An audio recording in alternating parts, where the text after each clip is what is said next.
Une liaison covalente s'établit entre deux atomes quand ces derniers se partagent un ou plusieurs électrons afin que leur couche électronique extérieure soit complète, c'est-à-dire possède 8 électrons une fois la liaison établie.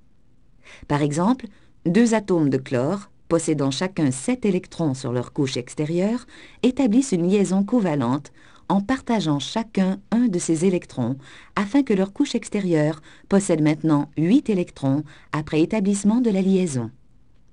Il faut noter que les électrons ainsi partagés sont fortement localisés dans l'espace et se trouvent sur l'orbital de liaison entre les deux atomes.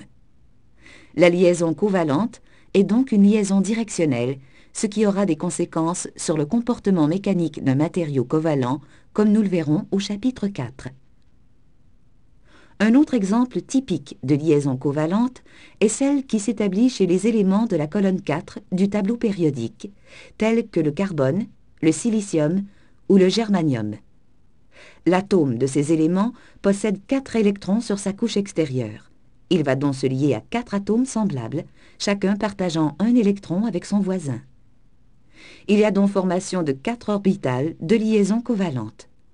Vues dans l'espace, ces orbitales, qui sont le lieu préférentiel où sont localisés les électrons impliqués dans la liaison, se repoussent électrostatiquement et sont dirigées selon des directions qui partent du centre d'un tétraèdre régulier où se trouve l'atome considéré et qui pointent vers les sommets de ce tétraèdre occupé par les 4 atomes voisins. Dans ce cas, l'angle formé par deux liaisons est de 109 degrés et demi. Dans un matériau à liaison covalente, le nombre n de premiers voisins d'un atome est donné par la règle simple des 8 moins n, où n est le numéro de la colonne à laquelle appartient l'élément dans le tableau périodique.